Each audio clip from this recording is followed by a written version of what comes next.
तो what is CRISPR Cas system? ये कौन सा सिस्टम है, क्या सिस्टम है? क्रिस्पर कैस सिस्टम क्या है? एक अडेप्टिव इम्यूनो सिस्टम है। ये इम्यून सिस्टम है किसका? 90% आर्किया, जो आर्कियाज होते हैं उनमें 90% आर्किया के अंदर ये क्रिस्पर कैस सिस्टम होता है और 40% यू बैक्टीरिया, यानी जो बैक्टीरियाज है उनके अंदर 40% ऐसे बैक्टीरिया है वो ये इम्यून सिस्टम रखते हैं। तो इस इम्यून सिस्टम का फंक्शन क्या है? ऑब्वियसली फंक्शन इम्यून सिस्टम का क्या होता है, बट इसका जो क्रिस्पर कैस नाम है इसका स्पेसिफिक क्या है?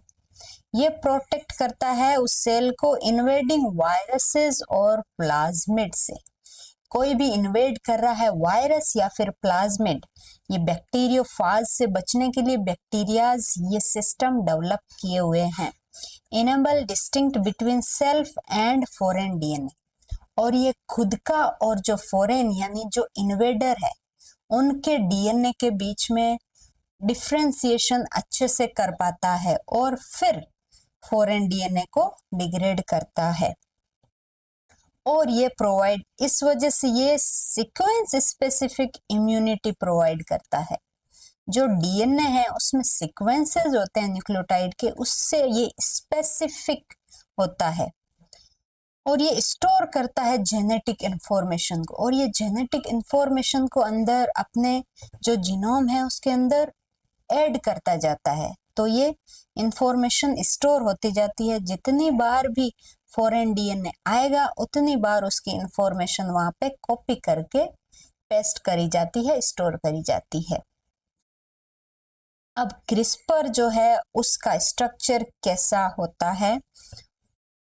क्रिस्पर का फुल फॉर्म है C for clustered regularly interspaced short palindromic repeats, यानी कि इसके अंदर palindromic repeat, then interspace, then again palindromic repeats, then space. ये स्पेस, ये स्पेस, ये स्पेस। तो जो रिपीट होते हैं ये पैलिंड्रोमिक रिपीट, वो शॉर्ट होते हैं और कंजर्व्ड सीक्वेंस होती है, यानी कि ये सीक्वेंस हर एक स्पीसीज के अंदर सिमिलर मिलेगी, यानी कि हर स्पीसीज के हर मेंबर के अंदर क्या मिलेगी? सिमिलर मिलेगी। ये तो इसलिए इसको कंजर्व बोला जाता है, बोला जा रहा है। और ये शॉर्ट होती है compare to the spacer, inter space और स्पेसर के कंपैरिजन में, यानी कि ये शॉर्ट है और ये लॉन्ग है, ये शॉर्ट ये लॉन्ग, ये रिपीट और ये क्या है? स्पेस, ये स्पेस वाला रीजन है। तो इस तरह से होता है। इसका सीक्वेंस 23 से 47 तक जाता है, इसका 72 तक जाता है, यानी लगभग इससे डबल होता है वो इंटर स्पेस वाला एरिया। और इसमें सीक्वेंसेस वेरिएशन होता है, यानी कि इसमें देख ये भी सिमिलर होती है और इवन स्पीसीज टू स्पीसीज भी सिमिलर होती है। बट ये जो इंटर स्पेस वाले हैं ये हर एक इंटर स्पेस के जो सीक्वेंस है वो अलग होते हैं और इवन स्पीसीज में तो बहुत ज्यादा ही अलग होते हैं।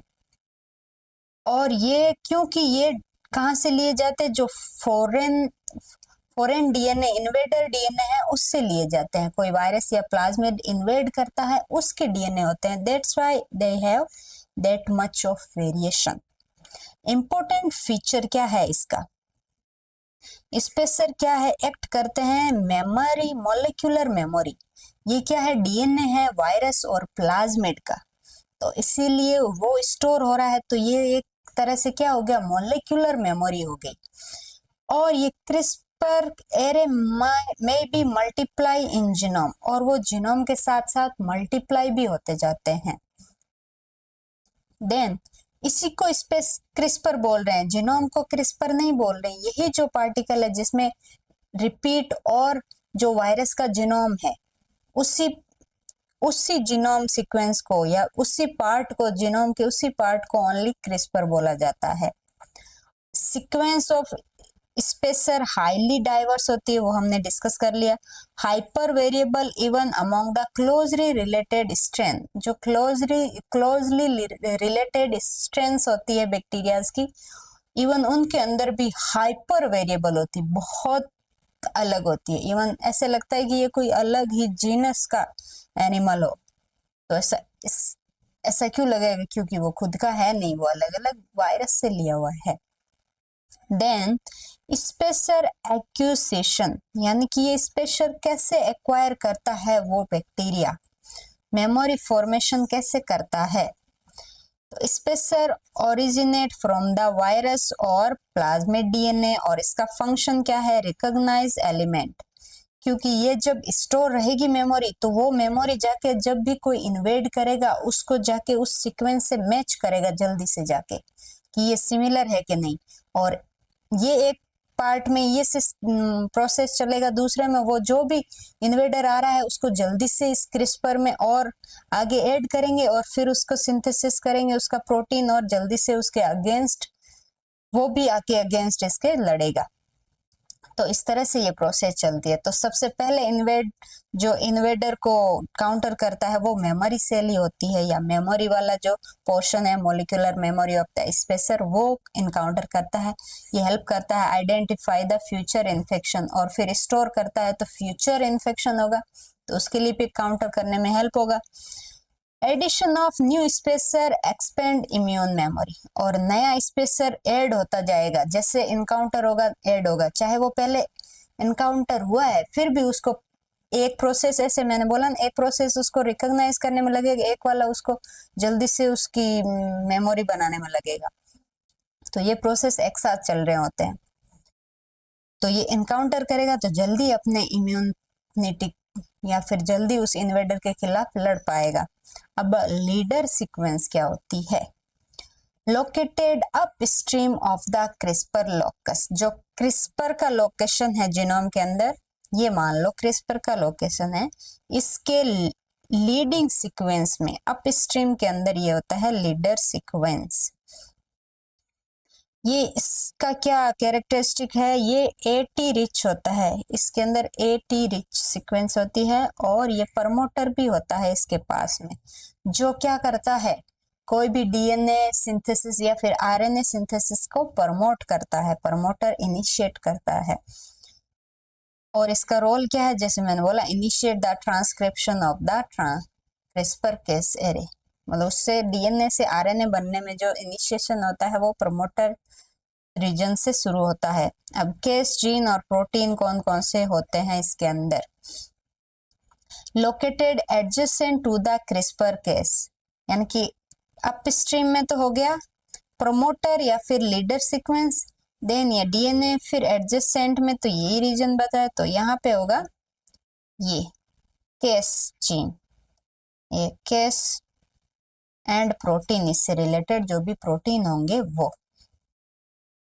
देन इनकोड कैस क्रिस्पर एसोसिएटेड प्रोटीन, इसको कैस बोलते हैं, कैस C4 क्रिस्पर एसोसिएटेड AS को बोल दिया कैस।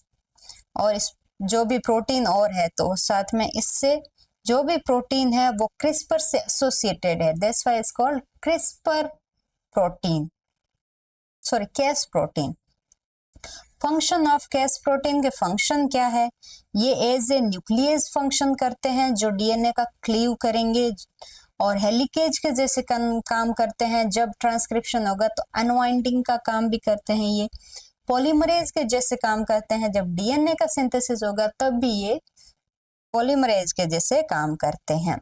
अदर रोल इसका क्या है? प्रोसेसिंग और टारगेटिंग में भी है, जो डीएनए आरएनए बनेगा उसका प्रोसेसिंग करना, और जो टारगेट मॉलिक्यूल है जैसे वायरस डीएनए है उसको टारगेट करने का काम भी कैस प्रोटीन करते हैं। तो इतने सारे काम है, तो इतने सारे काम है, तो सिर्फ कैस एक प्रोटीन तो है नहीं, कैस के भी बहुत सारे टाइप्स है प्रोटीन के। जनरल मैकेनिज्म क्या है क्रिस्पर कैस सिस्टम के? तो ये इम्यून सिस्टम है जो 3 अलग अलग फेज में काम करता है। पहला है अडेप्टेशन, जैसे ही इनकाउंटर हुआ उसको मेमोरी जल्दी से उसका डीएनए को कॉपी करने की कोशिश, उसको बोलते हैं acquisition phase. Then expression and maturation phase, जो बायोजेनेसिस यानी कि जब कोई भी चीज एक्सप्रेस करेगी, यानी डीएनए से आरएनए, आरएनए से प्रोटीन बनने को एक्सप्रेस बोलेंगे। अब आरएनए बनेगा तो आरएनए रो आरएनए बनेगा, उसको मैच्योर करेंगे, उसके अंदर प्रोसेसिंग होगी। तो ये क्या हो रहा है, ये बायोजेनेसिस हो रहा है, यहाँ पे कुछ ना कुछ सिंथेसिस हो रहा है। देन इंटरफेरेंस यानी कि टारगेटिंग फेज। इंटरफेरेंस यानी कि जो भी वो डीएनए, वायरस का डीएनए है उसमें इंटरफेयर करेंगे, उसके साथ में वो उसको वहां पे जीने नहीं देंगे, तो उसकी जिंदगी के साथ ये छेड़छाड़ करेंगे क्योंकि उन्होंने उनकी जिंदगी के साथ शुरू किया पहले। तो ये उनका हो गया टारगेट। अब इसको डिटेल में देखते हैं कि अडेप्टेशन या फिर एक्विजिशन फेज कैसे प्रोसेस होता है। फर्स्ट स्टेप है इम्यून रेस्पॉन्स का। इस प्रोसेस के अंदर कैस प्रोटीन कैप्चर करते हैं जो फ्रेगमेंट इन्वेड कर रहे हैं उस डीएनए को, सॉरी उस बैक्टीरिया को, और वो जो इन्वेड करने वाले वायरस के जो डीएनए है उसको बोलते हैं प्रोटोस्पेसर। क्यों प्रोटोस्पेसर क्यों बोलेंगे, क्योंकि वो स्पेसर बनने जा रहे हैं। मैंने जैसे बोला कि जैसे ही कोई इनकाउंटर करेगा उसको जल्दी से कैप्चर करके मेमोरी, एज ए मेमोरी उसको बनाया जाता है पहले, तो ये स्पेसर के फॉर्म में अब जाके ऐड होगा। तो ऐड होने से पहले का है, तो इसलिए proto means before the spacer. और ये इंसर्ट हो गए इन द क्रिस्पर एरे, जो क्रिस्पर एरे है जिसके अंदर बहुत सारे इंटरस्पेस और रिपीट पैलिंड्रोमिक है। अब न्यू स्पेसर के फॉर्म में वहां जाके और ऐड हो जाएगा। तो 100 लोग पहले थे, अब 101वां हो गया, ऐसे नंबर में बढ़ते जाएंगे। अब इंटीग्रेशन कैसे होता है, क्या सीक्वेंस होती है, कहाँ पे ऐड होगा, बिटवीन रिपीट सीक्वेंसेस। जो रिपीट सीक्वेंस है उनके बीच में जाके होता है as directional manner. Directional manner यानी कि जो पहले ये प्रमोटर है, इसके आगे जो भी है ये स्पेसर और रिपीट सीक्वेंस है, ये स्पेसर स्पेसर ये रिपीट, ये स्पेसर ये रिपीट, स्पेसर रिपीट स्पेसर।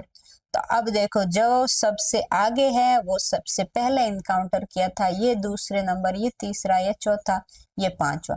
तो ये डायरेक्शनल मैनर में होता है, ऐसे नहीं हर कहीं जाके कोई भी ऐड हो जाए, डायरेक्शन में होगा। अब जो अभी जो आया है नया नया, वो अब लास्ट में यहाँ पे ऐड होगा 7th 6 नंबर पे, और रिपीट के बीच में होता है। ये रिपीट थे, इसके बीच में होगा यहाँ, ऐसे नहीं यहाँ साइड में हो, बीच में ही होगा obviously.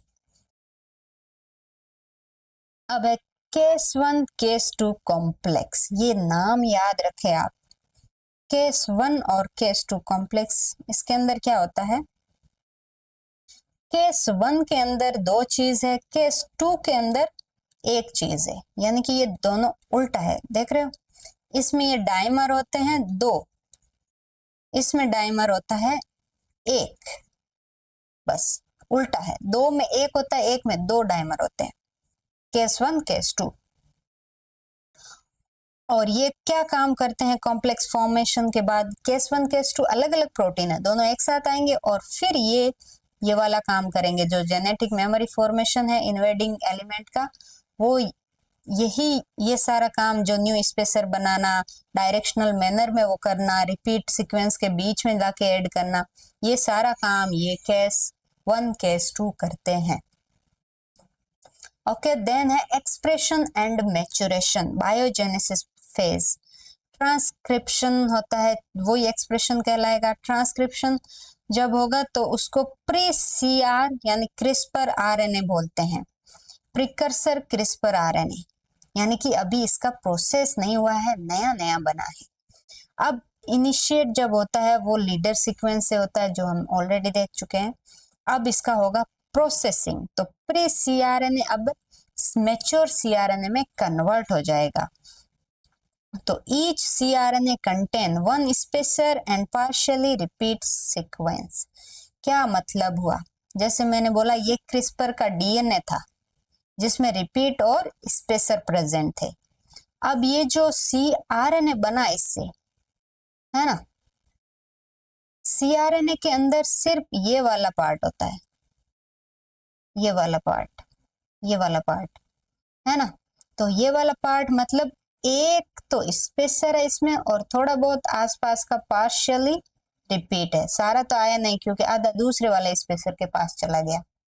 This is how this maturation crRNA containing something. और अब है इंटरफेरेंस, कैसे होता है टारगेट फेज को, टारगेट फेज कैसे प्रोसेस होती है। सीआरआरएनए बना, इसके साथ एसोसिएटेड केस प्रोटीन होता है, तो ये दोनों मिलके कहलाते हैं RNP complex. R for RNA, N for भी आरएनए का एन और P for protein, RNA P. तो CRISPR RNA plus Cas protein मिलके बनाते हैं आरएनपी कॉम्प्लेक्स। अब मैकेनिज्म क्या होगा, जो सीआरआरएनए बेस पेयर होगा कॉम्प्लीमेंट्री सीक्वेंसिंग के साथ जो भी इन्वेडिंग डीएनए है, यानी कि ये बहुत सारे सीआरएनए बन गए जिनमें स्पेसर है, इस टाइप के बहुत सारे हैं।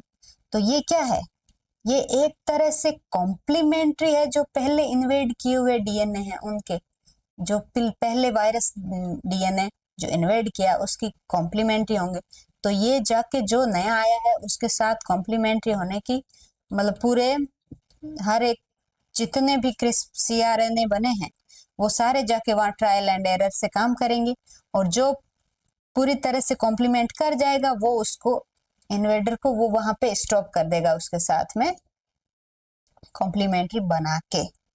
अब केस प्रोटीन क्या करेगा, ये कॉम्प्लीमेंट्री बनाएगा तो ये आके उस जो डीएनए है फॉरेन उसको काट देगा, मतलब उसका मर्डर हो गया यहाँ पे।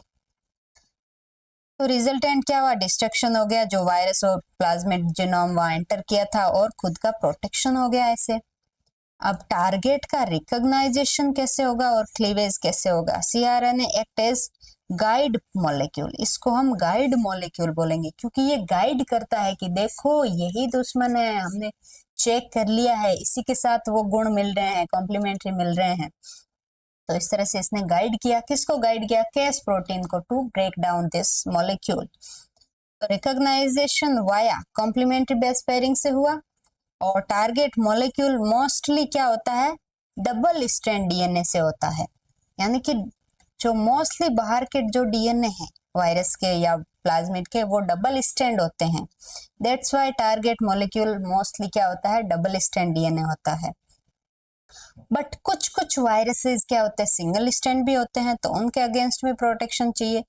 तो ये एक टाइप है किसका, केस प्रोटीन का एक टाइप है जो एसएसआरएनए को क्या करता है, डिटेक्ट करता है, टाइप 3B, है ना। बाकी सारे डबल स्ट्रैंड डीएनए को ही करते हैं, ये टाइप 3B है वो सिंगल स्ट्रैंड आरएनए को करते हैं। देन प्रोटोस्पेसर एडजेसेंट मोटिफ PAM, ये क्या होता है, short DNA sequence near target site. जो ये टारगेट साइट है, टारगेट साइट हमारी क्या है, जो वायरस का जीनोम है ना, वायरस का डीएनए है, उसके टारगेट साइट के पास में ही होता है। जैसे ये टारगेट साइट ये अपनी ये थी, तो इसी के पास में इधर या फिर इधर एक साइड में PAM होगा, प्रोटोस्पेसर एडजेसेंट मोटिफ, यानी प्रोटोस्पेसर ये अभी जाके स्पेसर बनेगा, ये प्रोटोस्पेसर है, इसके एडजेसेंट में यानी कि इसके पास में एक मोटिफ है, इसको पाम बोला है शॉर्ट फॉर्म।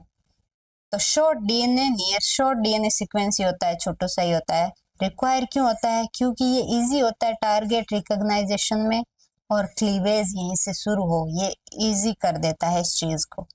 तो इम्पोर्टेंट रोल क्या है इसका, प्रिवेंट करता है सेल्फ क्लीवेज को, ये रिकॉग्नाइज कर लेते हैं तो हम अपने आप वाले जो डीएनए हैं उनको बचा सकते हैं, हम नहीं बैक्टीरिया अपने डीएनए को ना काट के ये वायरस को ही कट करे। Absence in host CRP locust, ये खुद को प्रिवेंट करते हैं और खुद के जो क्रिस्पर के जो लोकस या क्रिस्पर के जो सीक्वेंस है उनके अंदर ये पाम नहीं होता है। Then type and basis of classification. तो क्रिस्पर केस के क्लासिफिकेशन है अलग अलग, टाइप 1, टाइप 2 एंड टाइप 3, 3 तरह के होते हैं। और इसका बेसिस क्या है? CRRNA का प्रोसेस कैसे होगा उसके अकॉर्डिंग, टारगेट रिकॉग्नाइजेशन कैसे कैसे होगा उसके अकॉर्डिंग, और क्लीवेज मैकेनिज्म क्या क्या होगा उसके अकॉर्डिंग इसको अलग अलग कैटेगरी में बांटा है। और 3 कैटेगरी है, टाइप 1, टाइप 2, टाइप 3। जैसे अभी मैंने बोला ये टाइप, ये किसका है? क्रिस्पर का है, CRRNA का, क्रिस्पर का। CRRNA तो उसका ट्रांसक्रिप्ट है। तो CRRNA processing in different types, अलग अलग टाइप में अलग अलग तरह से होता है। टाइप 1 और टाइप 3 में केस एंडोराइबोन्यूक्लियस, जिसको केस 6 भी बोलते हैं, या फिर उसको वर्बली बोले तो एंडोराइबोन्यूक्लियस बोलते हैं, केस एंडोराइबोन्यूक्लियस या फिर 6 याद रखे आप। तो ये 1 और 3 दोनों में काम करते हैं केस 6। और टाइप 2 के अंदर इसी के लिए होता है trans RNA, trans activating CRRNA और RNase 3 और केस 9, ये 3 होते हैं टाइप 2 के अंदर। और ये क्या बनाते हैं? ये CRNA, ट्रांस CRNA डुप्लेक्स बनाते हैं, यानी ट्रांस CRNA अलग मॉलिक्यूल है, फिर वो CRNA के साथ कॉम्प्लेक्स फॉर्म करेगा टू मतलब फंक्शन करने के लिए। Detail type of CRISPR system, इसका आप डिटेल में पूछते, ये तो नॉर्मल था, इसको भले आप याद नहीं रखोगे तो भी अभी वाला समझ आ जाएगा। तो हम टाइप को डिटेल में देखते हैं। टाइप 1 सिस्टम को देखेंगे सबसे पहले। ये सबसे ज्यादा यूज होने वाला टाइप है और इसके अंदर कंपोनेंट होते हैं कैस्केड कॉम्प्लेक्स और केस 3 न्यूक्लियस। ये 2 कंपोनेंट इसके अंदर फंक्शन करते हैं। और ये कैस्केड का फुल फॉर्म है CRISPR associated complex antiviral defence, ये इसका फुल फॉर्म है, जो जरूरी नहीं है याद रखना, आप कैस्केड याद रखें। और इसका फीचर क्या है? ये PAM डिपेंडेंट है, यानी कि पाम डिपेंडेंट है। यदि वहां पाम उन्होंने रिकॉग्नाइज किया तो ये फंक्शन करेंगे। और CRRNA का प्रोसेसिंग केस 6 से करते हैं। और ये केस 3 क्या है? ये क्लीवेज करता है ना, टारगेट सीक्वेंस को क्लीवेज करता है और ये खुद के जो CRRNA है उसका प्रोसेसिंग करता है। तो दोनों में कंफ्यूज नहीं होना है। 3 इज फॉर द क्लीव, जैसे क्लीव C3 आ रहा है, ये 3 है, मतलब ABC 3 पे आता है, नहीं ऐसे याद रख सकते हो अभी। तो मैकेनिज्म क्या है? कैस्केड बाइंड करता है टारगेट DNA को, पहले तो CRNA उसको गाइड करेगा वहां, फिर ये कैस्केड जाके बाइंड करता है, चेक करता है हाँ सही बता रहा है ये भाई, आजा आजा, तो ये जाके फिर उसको क्लीव कर देता है। टारगेट क्या है इसका? डबल स्ट्रैंड DNA, जैसे बोला सबका डबल स्ट्रैंड DNA है एक्सेप्ट द टाइप 3B। अब है टाइप 2 सिस्टम, जिसके अंदर प्रोटीन होता है केस 9 और क्या क्या चाहिए इसको ट्रांस CRNA चाहिए जो हमने अभी देखा, और RNase 3 चाहिए। मैकेनिज्म क्या है? ट्रांस CRRNA और CRNA ये दोनों मिलके गाइड करते हैं केस 9 को to cleave the foreign DNA। और ये भी क्या है? PAM डिपेंडेंट होता है और इसका भी टारगेट वही है जो टाइप 1 का है। अब आते हैं टाइप 3। टाइप 3 में देखिए पाम इंडिपेंडेंट है, ये पाम को रिकॉग्नाइज नहीं करता है। ऐसा क्यों? क्योंकि वायरस जो बाहर से आ रहे हैं उनके अंदर पाम होता है, बट जैसे हमने बोला एक थ्योरी देखी होगी कि इसमें जैसे प्रेडेटर जैसे जैसे अपने आप को मॉडिफाई करता है वैसे वैसे प्रे भी खुद को मॉडिफाई करता है, खुद को बचाव के लिए और ये खुद को जिंदा रखने के लिए। अब प्रे सारा मॉडिफाई कर लेगा और प्रेडेटर पीछे रह जाएगा तो वो भूखा नहीं मर जाएगा? तो ऐसा नहीं होता है। तो ये क्या, इवोल्यूशन पैरेलल चलता है, एक आगे जाता है, ये पीछे पीछे इसको बराबरी करता है, ये बराबरी करता है, फिर वापस से ये आगे जाता है, वापस से ये इसके बराबर आने की कोशिश करता है। ये दोनों इसके सर्वाइवल की बात है और इसके भी पॉपुलेशन की कंट्रोल रखने की जरूरत है। तो इस तरह से तो टाइप 3 क्यों होता है? ये बैक्टीरिया वायरस से अब खुद को वहां जिंदा रखना चाहेंगे, तो वो चालाकी करते हैं कि ये पाम को रिकॉग्नाइज कर रहे हैं, क्यों ना हम पाम को हटा दे। तो अब बैक्टीरिया को पता चल गया कि इन्होंने पाम हटा दिया है, तो उन्होंने अपना एक सिस्टम बना लिया कि हम पाम, जिसमें पाम नहीं है उसको भी डिटेक्ट कर लेंगे। तो ऐसे पाम कॉम्प्लेक्स होते हैं दो तरह, सॉरी टाइप 3 होते हैं दो तरह से, एक टाइप ए और एक टाइप बी। टाइप ए को CSM बोलते हैं, टाइप बी को CMR बोलते हैं। ये कोई याद इतना जरूरी नहीं है इसके बारे में डिटेल जानने की। अब टारगेट क्या है? टाइप ए का तो वही है जो सबका है, टाइप बी का वही है जो मैंने बताया है, सिंगल स्ट्रैंड RNA। अब cleavage either by RNP complex itself, जो अभी बोला था RNP क्या होता है, RNA CRISPR RNA plus protein, वो दोनों कॉम्प्लेक्स मिलके क्लीव कर सकते हैं, या फिर कोई केस न्यूक्लियस को यहाँ पे रिक्रूट किया जाता है।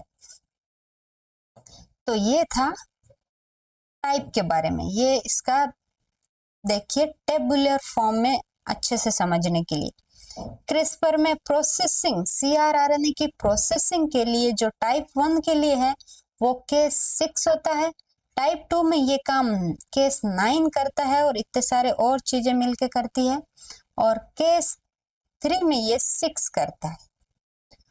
तो ये क्लीवेज कौन करता है? क्लीवेज इसमें 3 करता है, इसमें 9 करता है। तो 9 यहाँ पे प्रोसेसिंग में भी काम आ रहा है और क्लीवेज में भी काम आ रहा है। और PAM डिपेंडेंट होता है टाइप 1 में और टाइप 2 में, और इसमें डिपेंडेंट नहीं होता है। ये डबल स्ट्रैंड DNA पे काम करता है, ये भी डबल स्ट्रैंड, ये भी डबल स्ट्रैंड, बस ये टाइप 3 का B पार्ट है वो सिंगल स्ट्रैंड के लिए काम करता है। अब टारगेट को रिकॉग्नाइज करने के लिए कैस्केड कॉम्प्लेक्स बाइंड करेगा, उससे पहले cRNA गाइड करता है ना, वो सब में है cRNA। cRNA ट्रांस के साथ मिलके केस की हेल्प करता है, और यहाँ पे RNP है वो कॉम्प्लेक्स खुद इसको रिकॉग्नाइज करता है और खुद ही इसको डिग्रेड करता है, बट कभी कभी इसमें हम जो केस न्यूक्लियस है उसको भी रिक्रूट करते हैं। देन नेक्स्ट क्लास में हम देखेंगे कि CRISPR Cas and target genomic editing. ये हम इतनी देर तो सिर्फ DNA के बारे में या फिर बैक्टीरिया के अंदर कैसे क्या होता है उसका जाना, अब हम उस चीज का, उसका फंक्शन जानने के बाद हमारे यूज में कैसे लेंगे वो देखेंगे नेक्स्ट क्लास के अंदर।